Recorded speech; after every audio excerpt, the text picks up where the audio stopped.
Dear friends, I am so honoured and blessed today to be chatting with a fellow Welshman, Kirk Morgan, who has a background in exercise and human physiology, health and exercise in the community, and a business focused on organic multi-formula products for treating various health conditions called key health nutrients. Welcome, Kirk, to Wellness Spring. I'm so grateful for our communal friend, Lee Noble, for connecting us. Yes, good morning, Beverly, or good evening, depending what time it is where you are. Lovely to meet you, and thank you, Lee, for joining us. Yeah, thank you. And yeah, it's so lovely and refreshing to hear your beautiful Welsh accent. Can you tell us more about your journey from being a two-time graduate with honours to your extensive experience in teaching and your venture into the health industry with key health nutrients? Yes, certainly. I've got to go back quite a bit in time, mind, to do so. So it all started as a young boy, growing up in Merthyr Tydfil, which was quite an adventurous town to grow up in, as you should be aware of, being a Welsh girl. Quite notorious back in the day. You had to either be a boxer or some sort of martial artist to survive in Merthyr Tydfil. So like most young kids, I started off in that genre. Got into a little bit of weight training, because like a young man, a bit of ego-driven, you want to put a bit of muscle on. But I realised I loved what the human body could do. I called it a light bulb moment. So I started looking into there's a lot of magazines are out there, a lot of information out there, but I've always had this ability, if that doesn't sound egotistical, to interpret things differently, to look at things that no other person would look at. So I decided that I wanted to go into coaching. So I looked at what coaching what coaching entailed at the time, what some coaches were doing. And I thought, well, you're all looking at like Olympic coaches, just to give you an example. You're looking at getting an athlete into shape and 4 years' time, getting him a gold or silver or bronze medal, if possible. So I followed what they were doing, and I thought, well, there's a lot more to coaching. If you were looking at these cycles of macro cycles, where you train them for this, and then mini cycles, and then you get them in peak shape. I thought, what goes on in them 4 years? What does the body divert its energy to during a given day? So I started looking the opposite way, which is what does the body divert its energy to? Have you got an illness or anything? So how much energy would that take away from your goal if there was something going wrong in the body? And that was my second light bulb moment. So I started looking at that and started realizing toxicity at a cellular level. I started researching the cells, and I put a link together, which led me to where I am today now, 42 years on, realizing that, in my belief, in my personal opinion, illness is a symptom of either nutrient deficiency, which means that you haven't got the actual medicines from the food you're eating to deal with the toxicity that gets into the body, or toxic insult, overaccumulation of toxins. And the two together cause a third imbalance, what I call the constant arising, which is stress-related response in the body. And when you've got them three and they're not checked, they can decline the body over a period of time. So I was looking at all them things and removing them from the body so that the body could basically concentrate on the performance of the athlete. So if it done a certain exercise in one day, it didn't have to wait a period of days to get rid of all the toxins or whatever. It could just deal with the effects of that exercise. But I never got on to becoming a coach, because I started studying illness and then treating people. And that's become, it's still a passion now, a thriving passion. I don't go to bed. I'm always researching, it's like it's like a crime scene in my house, when I'm writing all these papers down and I'm wide awake thinking, right, I can do this, and that takes me to that. And here I am today. Wow, brilliant. And it's great that you looked outside the box, differently to what other people were doing. So that really set you aside from other businesses. And I guess because you're so passionate about health and well-being, is that why you decided to start your organic plant-based multi-formula product line? Yes, partly, obviously, because I'd always done the personal training, always done the teaching. But I think COVID come along. And as you know, the world went into lockdown. And the first thing I noticed, because of my 40 years experience, was when they said about this virus, I thought, hold on a minute. technically or legally, if they've done the research, viruses don't exist. They've never been clinically proven to exist. And a virus is just a word for a toxin.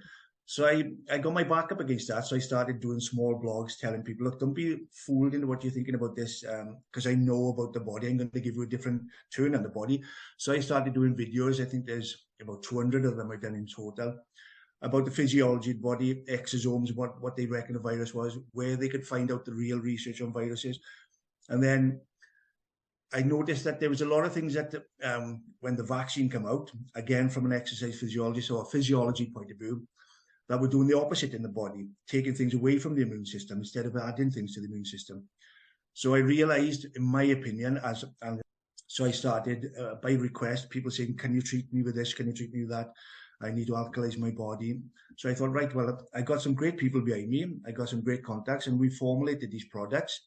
Like I said, they're multi-nutrient, synergistic products, natural food products, nothing synthetic in them whatsoever, and started putting them together for specific ailments in the body.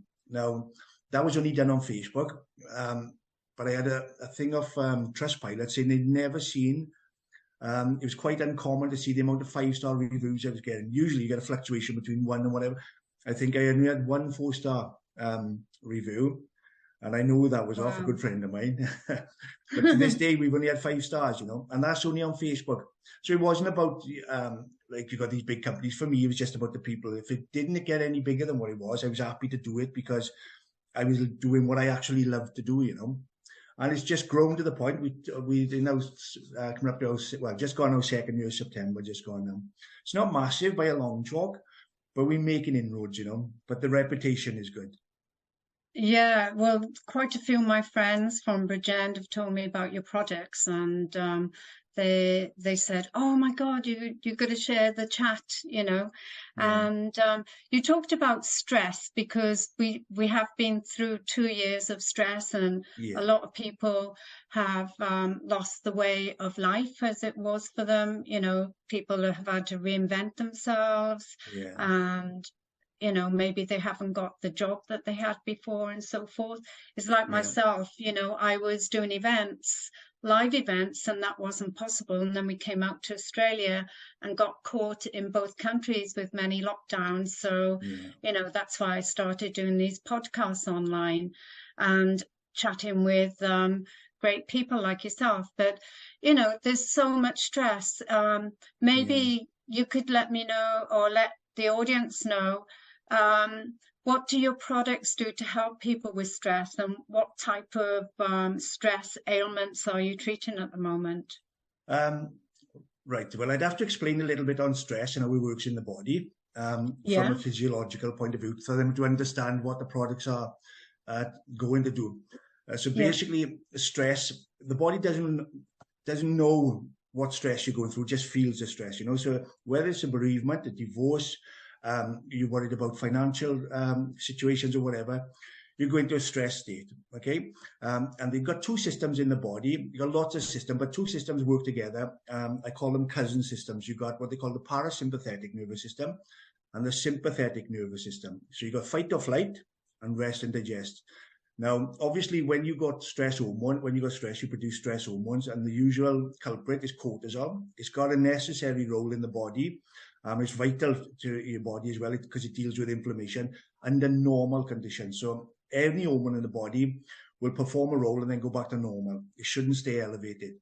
Now, the problem with stress is when you're producing stress hormones and you're continuously producing them, it becomes chronic in the body, and that stress hormone stays elevated and doesn't come down to baseline.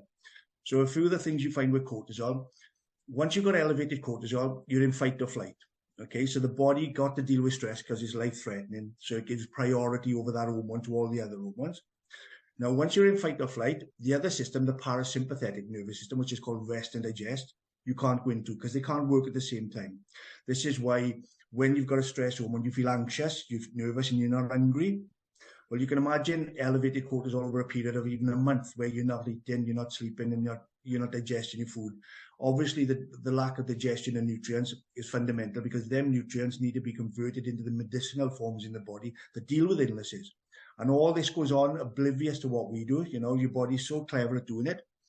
So a few of the things, which is one of the quizzes I give to Lee, because Lee's doing a course now. So I give Lee a little example of how to break a subject down. So when you look at cortisol, it's a flight-to-flight hormone. So it's an high energy hormone. So it demands a lot of sugar. So when you look at that alone, sugar is the main fuel source for cortisol to keep it elevated, which you're craving sugar all the time while you're in this state of stress. Okay. Sugar, when it's metabolized in the cell, when it's broken down for the energy side of the cell for producing energy for you, is acidic by nature. So now you're acidifying the cells. Okay. So acidic cells will die rapidly. Okay. This is why we've seen a lot of illnesses, chronic fatigue, fibromyalgia, because the cells are no longer alkaline.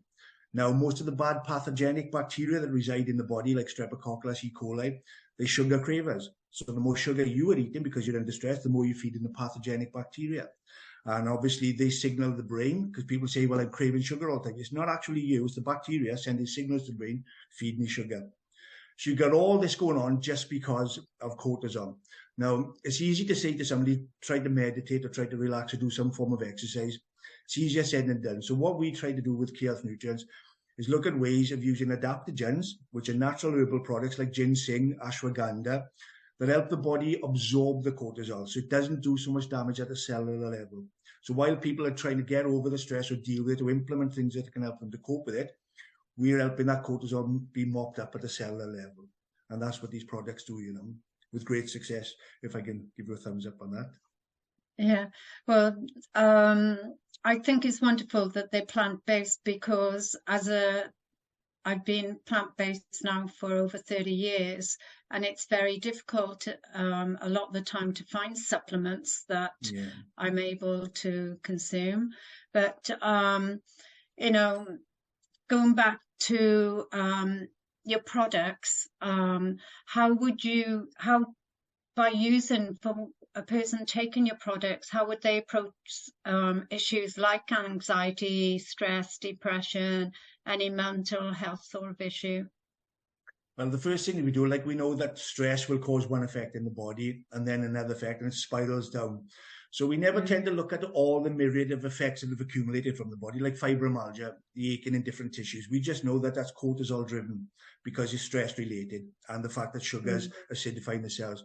So we look at products that alkalize the body first. We introduce alkalization because you've got, you've heard of the pH balance in the body. Yeah. pH balance is a scale of 0 to 14 that measures 7 being neutral. So anything below 7 is acidic and everything above 7 is alkaline. So your blood has got a pH level of 7.35, and it's probably the most guarded part of the body, because any drop in that level, it's called a logarithmic scale. So if you go down from 7.35 to 6.35, that's a drop of 10. Okay. So if you go down from 6.35 to 5, that's a drop of 100. So you can see now 100 times more acidity in the blood, just with 2 drops in that level, you're probably going to die within a couple of weeks. You know, it's acidosis. You can't live in that environment.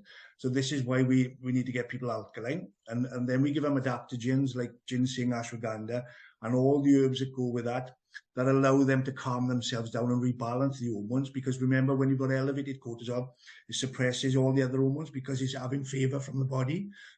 Excuse me.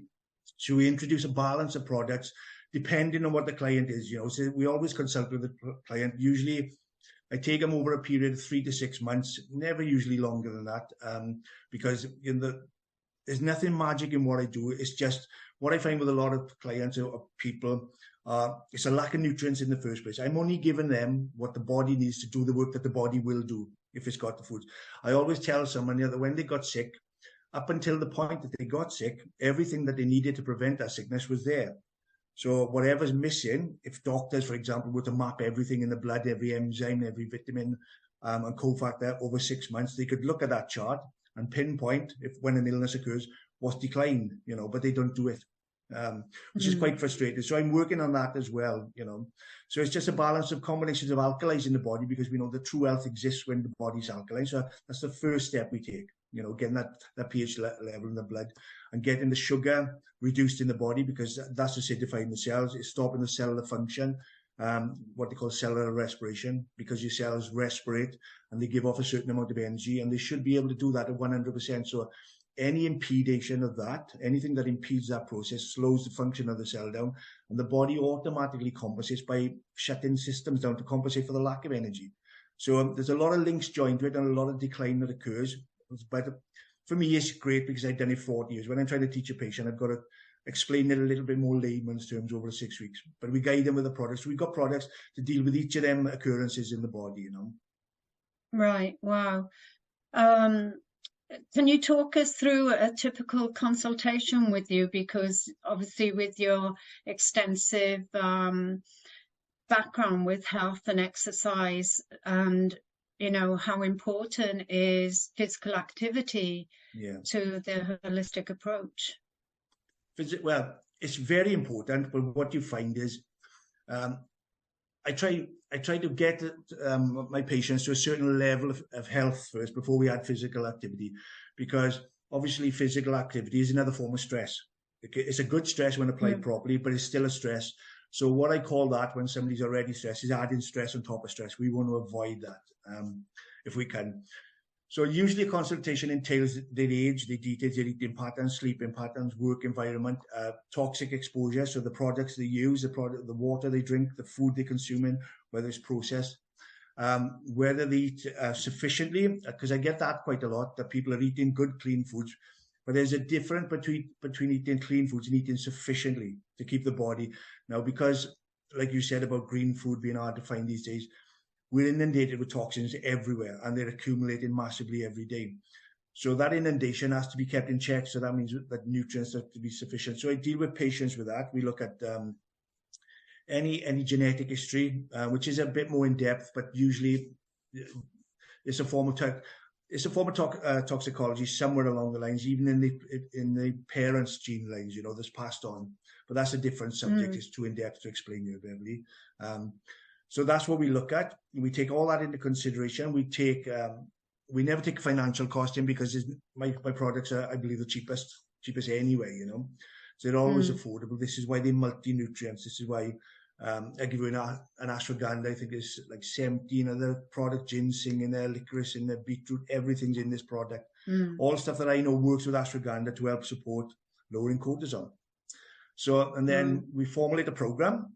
And over the period of months then, and usually there's no charge for this program. You know, people buy the products. All my advice is usually free. I do charge on some occasions for certain things.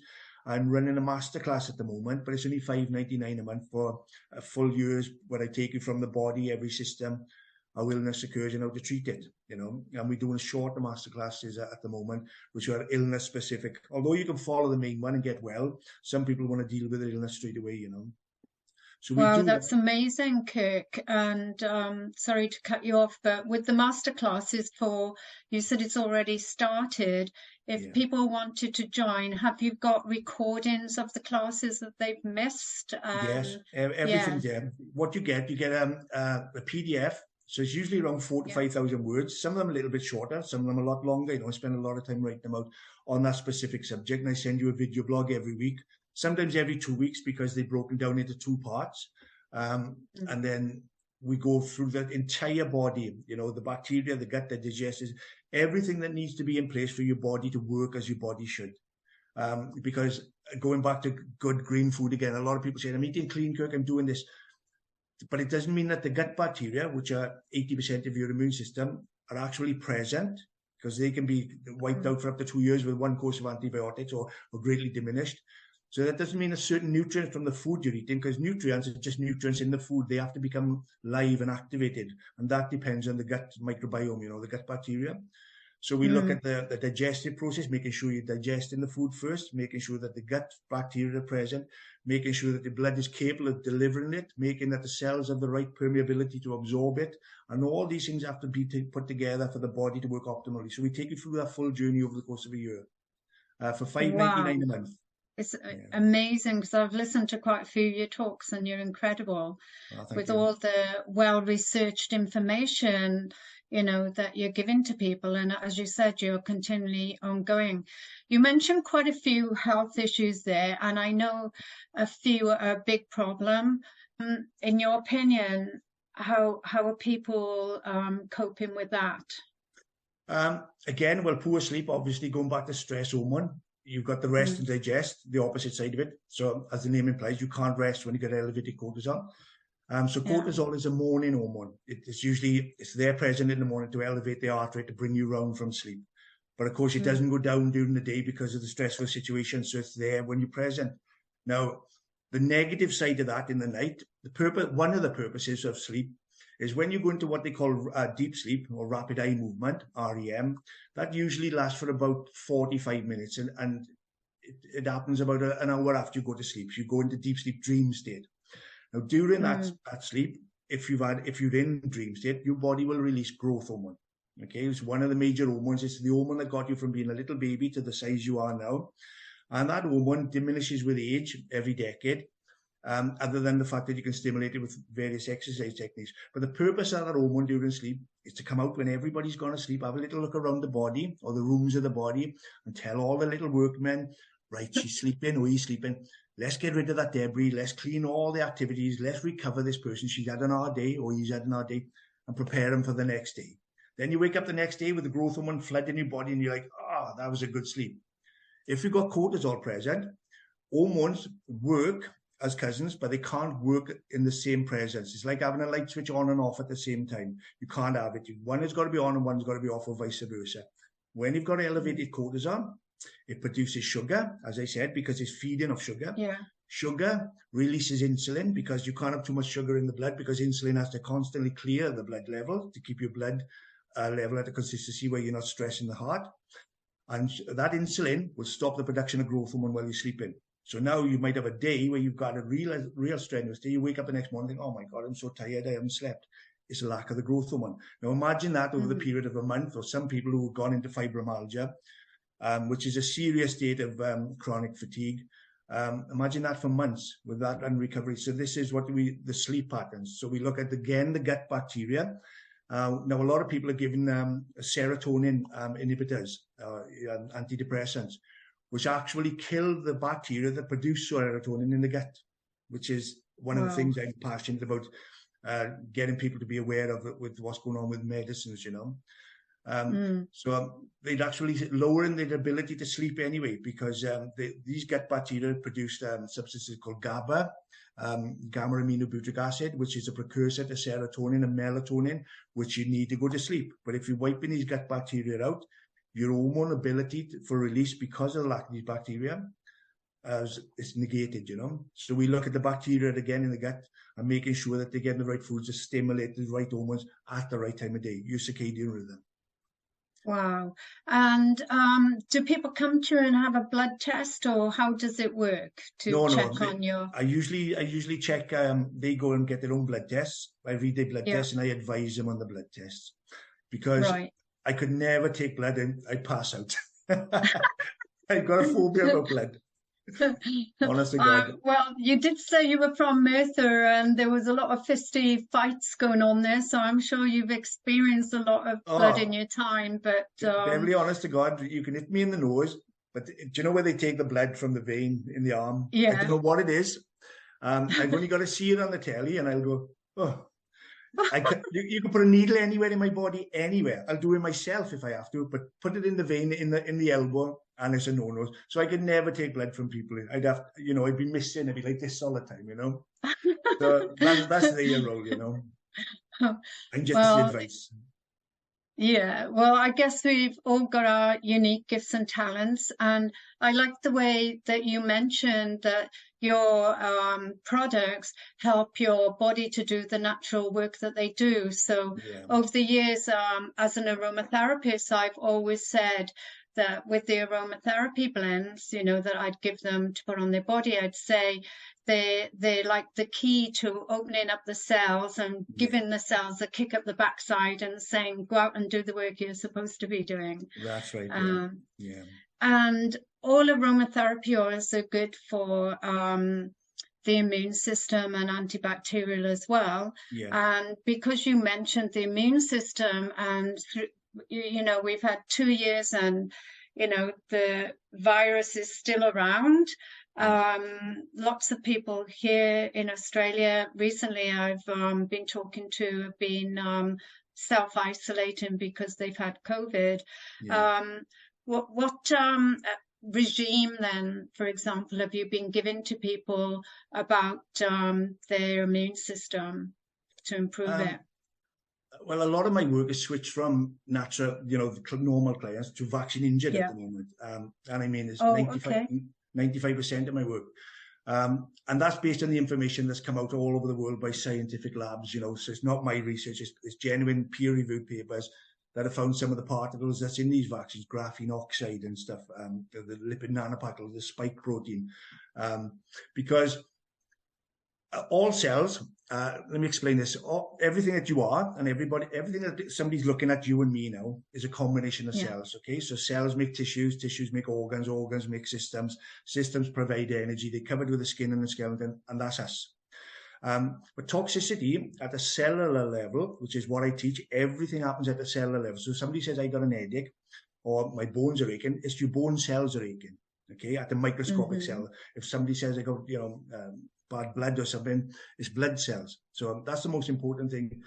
So we look at that and we try to treat that and see what's in these blood tests, and we deal with the clotting from the vaccines, to get the blood consistency right. Normal people, again, we alkalize the body, and if they were to get, so we look at the fact that the body needs to be alkaline first of all, again, okay, because if they got sick, whatever was keeping them from being sick has gone astray and they've been inundated. So we always look to make sure that the mitochondria, which are one of the organelles that reside inside the cell, that take the air that you breathe and the glucose, and they call this oxidative phosphorylation or cellular respiration, big posh words, but they produce the energy of the cell.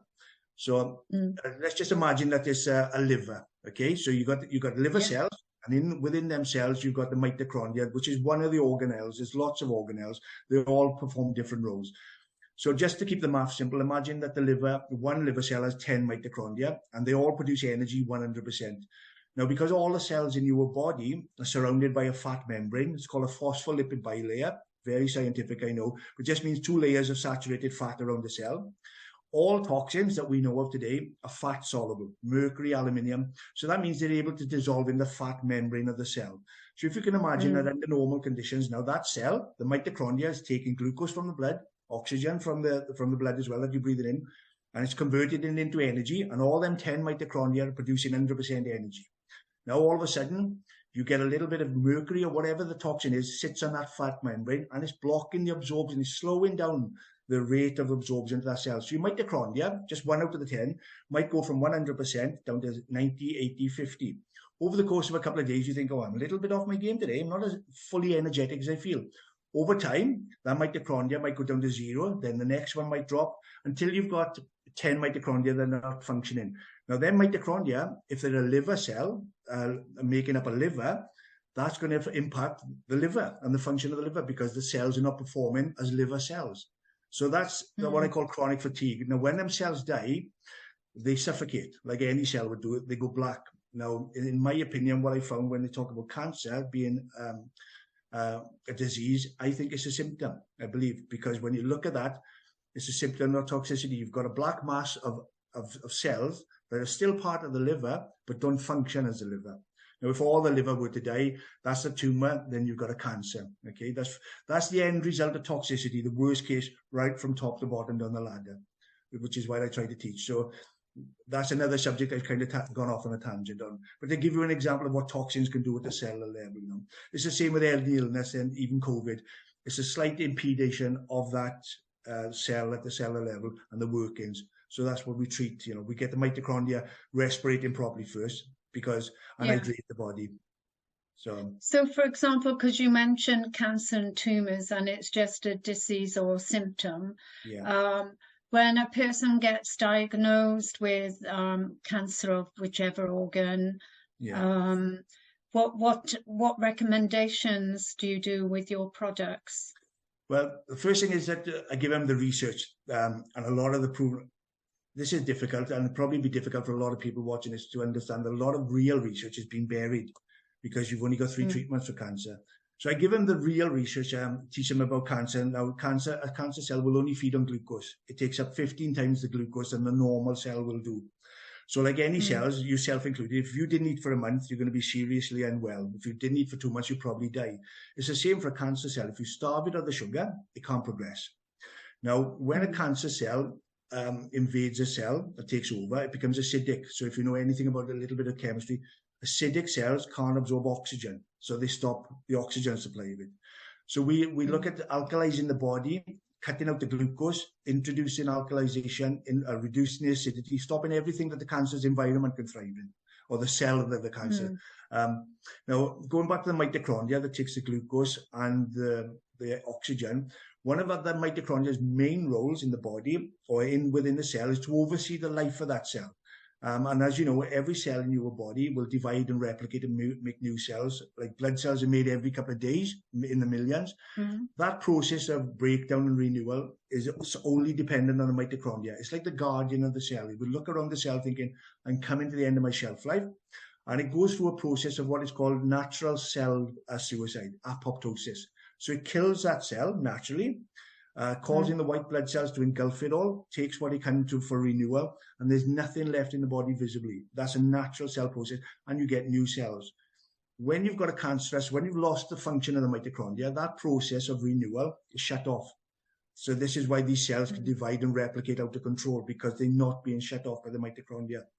Now, obviously, we have to introduce certain things that can switch back on the mitochondria if we can, or stop it at that stage, you know. So there's a lot of treatments that are done with people. We've had great success as well.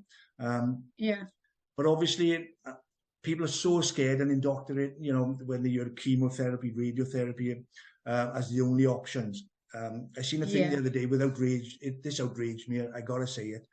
We looked at cancer research. I think it was inaugurated in 1982, where the chances of cancer were 1 in 87, all years back. And fast forward, 1 in 87. So if you broke that down to 1 in 50, that's 20 people in 1,000. Fast forward 42, 43 years, where they say together we will beat cancer with all our research and all the money that's gone into them, which are billions. And now it's 1 in 2. 1 in 2 people. So you have to ask yourself, well, what research are you doing? Because they say, and together we'll beat cancer, but at the rate they are doing the research, give it another 5 years, it'll be 1 in 1. So, but you can see my knuckles going white now, can't you? So you can see the mirth of like them. Yeah. Well, I can understand your rage and your passion as well, you know, for getting people the correct education and information out there, so they can then make their own informed choice. It's all about knowing, being well educated, and then it's up to the person, you know, which avenue that they take, because there's you know, many people that have similar views to you and doing similar research and putting the word out there. So going back to your products, because we discussed I just know from traveling that obesity is a problem, and I know worldwide, like malnutrition, you know, undereating, overeating, or mainly not being educated. A lot of people have junk food and emotional eating, and the quality of the food I've found in my travels is not as good as what it used to be, you know, especially the vegetables. They go off so quickly. What's your take on that? It's frightening, because I think that the food industry, or the companies behind the food industry, practically the same companies running the pharmaceutical and the medical companies, you know. Sugar is the #1 toxin in the world, believe it or not. Not the chemicals. Sugar is the #1 toxin. It's anti-nutrient for one. So when you're eating processed sugars, you're not absorbing magnesium, you're not absorbing zinc. It feeds the pathogenic bacteria, as I said. But you're right. It's got to be a meticulous life choice, because if it's such an abundance of these sugars and processed foods like table salt, for example. Now, normal salt, like Himalayan or Celtic sea salt, will have 102, 104 minerals in it that do all the magic in the body. Processed salt has had all them minerals removed, and it's just left with sodium and chloride. And believe it or not, if you took sodium chloride and injected it into the bloodstream, directly into the bloodstream, it can poison you, it can kill you. You know, so this is what we find with processed foods. There's no nutrient content in them. There's nothing in the body that the body can use, because a lot of these foods are energy foods. Now, we can get energy from fats and proteins, but the body is a structure and the cells are structure. They are protein and fats. And they need that structure to rebuild, renew, and to function as a structure. When you're giving them sugars, you're just giving energy for them structures that can't be built into that structure, so to speak. So you find that obesity with people who don't eat enough protein, all your systems of your body combined together will burn a certain amount of calories over the course of a day. That's your metabolic process. So say, for example, Beverly, I said to you, I want you to lie still now for 24 hours. Try not to move, try not to blink, but you've got to lie there. Your body will, say hypothetically, will burn 2,500 calories over 24 hours. Now, that's without exercise. Most people aren't eating them calories, so they're just getting them from sugar. So they're not active, but they're eating energy foods. You're giving the body energy when it's not even active. So all that energy then has to be stored because it's sugar. It can't stay in the blood. The blood has to be cleared. It's stored in the muscles or the liver, but predominantly in the fat cells. Okay. And then the second biggest user of a burn of calories is your muscular system, your skeletal system as well. Okay, because your muscles move and they give up energy.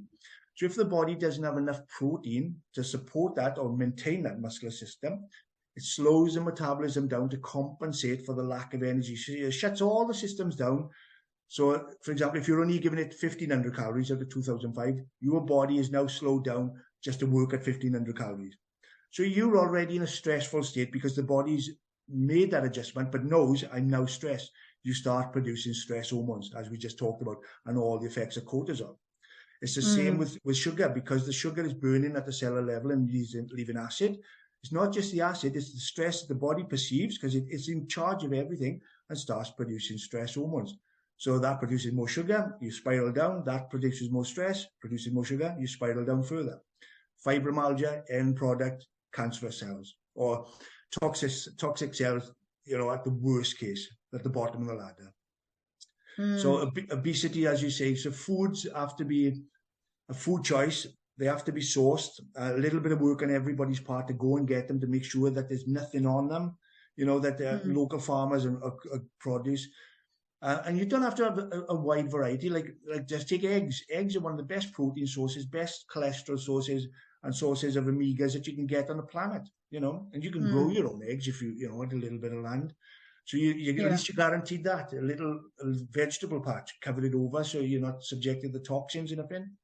But it's too easy these days for people to just go to the fridge and eat when they want to. And that in itself is a problem, because your digestive system is like a car engine. It needs to be shut off now and again. It just needs to absorb the food and have a break. But it's continuously diluting its digestive enzymes, absorbing the food that we... Even a biscuit will produce the same digestive juice as a cooked dinner. Oh my God. So this is a lot of, I try to teach this. You can see the scope of the masterclass I'm doing, Oh, so, yeah. It's a battle. It is a battle. I can imagine, because we're living in a world where people just want a quick fix. Yeah. And, you can give them the evidence. That's why I said it's up to them which pathway they go down, which choice that they then decide to take, because a lot of time people know things are very unhealthy. And I think, from my experience, treating all people with all backgrounds, race, creed, age, so forth, they have to want to change, but a lot of people get rock bottom. So it's like when they break down, then they're looking, they come in to seek, how can I remedy this, instead of working on prevention to live their optimal best. And so I'll just ask you a very quick couple of questions, because you mentioned Celtic salts, and it's funny because I've been staying with someone in Byron Bay, and she swears by them. She puts a quarter of a teaspoon every day, first drink of the day, in a cup of warm water. She said they're much better than Himalayan salts because they've got more minerals. What's your take on that? Yeah, they've got, I think it's about 6 more minerals, which isn't a massive amount when you consider that the minerals that are missing you can get from leafy vegetables, But the difference is they're quite expensive compared to similar Himalayan salt. I think it's about £13 difference. but vitally important, because one of the biggest things I try to get people, and before I even give them a product, and many people phone me up for help, and they think, "Well, just do this. You don't want no money. You don't not selling me a product. No, drink water." 80 to 90% of all the illnesses, especially toxin accumulation, because when you've got an hydrated cell, toxins are removed 18 times quicker. When you've got a dehydrated cell, 18 times slower. So you can imagine the effect it's having on the cell. But people drink a lot of water. Now, you've got the minerals in the body, like potassium, magnesium, phosphorus, and they all work as electrolytes in the body. So they draw minerals into the cell and excrete out. It's like a positive and negative battery, you know. But plain water tends to flush minerals out of the body. So people drinking, say, I'm drinking 8 to 10 pints of water a day, clean water, unless it's mineral water, of course, but it tends to be tap water or bottled water, which you can't count on these days. They flush these minerals out. So the best way to hydrate the body is with a pinch of that rock salt. Only one little rock in each glass, which I recommend 8 to 10 glasses of water a day, even in winter conditions, a little bit more, because you actually dehydrate more in the winter because your body's trying to keep you warm, you know. And that's the surest way to use these rock salts and hydrate the body. And you'll find that even back pain can be remedied by hydration, you know. It's a massive thing that everybody fails to address, you know, before they look at taking supplements even. Yeah. All because of them salts. That's amazing, because I know the effect of magnesium, you know, for sleep and tight calf muscles, because we've been walking so much and different things. Yeah. And are your products suitable for children or teenagers? Yes, we've got all the children, ages? Infant products. We've got formula for children. We've got Key Kids, which is an immune formula. I'm working on some other ones, but usually I don't mean to be derogative in any shape or form, but usually when I'm talking to people about their children, they tend to do for their children what they won't do for themselves. So when I say to someone, you don't need supplements, you need good food, and these are the good food sources. All right. So, you know, other companies would say, oh, buy my products. No, it's not about that for me. I thrive on getting people well in that message, because what I'm trying to do, Beverly, is if you've got 100 people that get well in a certain town, then that becomes 1,000. And then people start looking and thinking, what's going on in this town? How are so many people getting well here? And that's what I'm trying to do. It's not about the finances. I don't, you know, you never see a Rolex on my hand. I can't even afford a tire for a car. So that's what I teach, you know. But for children, I try to instill, but we have got products, obviously, because I know that not everybody can eat or afford foods these days, you know. But I try to get the parents will tend to buy for their children what they won't buy for themselves, you know. So it's always my first protocol is feed the child properly and try to reduce the sugars, or at least increase the fiber that slows down the absorption of the sugar in the blood, so you don't get that insulin response, you know, because it's detrimental, especially at a young age. Oh, that's wonderful. And I think, you know, children are our future, so you know, definitely we need to educate them or educate the mothers so the children can bring forth a new energy. And if there was one thing you could do to change the world, what would it be? Make pharmaceutical companies disappear. Get rid of all the I think there's 250,000 medicines on the market today, and not one of them cures an illness, just treats a symptom. I would, if I could do one thing, I'd have everybody follow my masterclass for a year, and if they didn't work, then they could go back to pharmaceutical. Just listen to don't believe it. Your mother used to say, listen to what you hear and only believe half. Okay. Modern food, real healing has been since we've been born. You know, I know men died younger as warriors in the early days, the Romans and everything. But you didn't have all the illnesses that we got today. You know, when you go back 100 years, we didn't have all these illnesses, a fraction of them. And the only thing that's occurred is, like, I done this in university, when the Second World War ended and everybody was making love again, all families come together, we had a baby boom. Because of the rise in populations, farmers were designated more land because they had to produce more food. Well, of course, to keep that food going, there was pesticides, herbicides, fungicides, and all the other additives to the crops. And there's a line all the way up to now with the amount of the toxins added, the amount of illnesses we got. You know, you'll be convinced by very clever media and corrupt media then, if I may say it.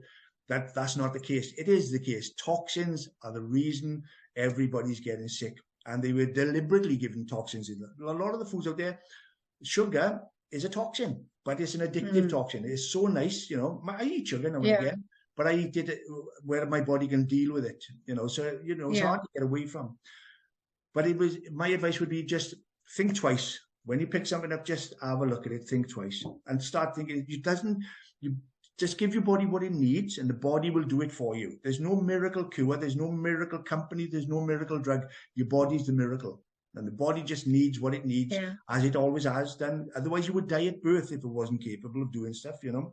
Just give it what it needs, you know.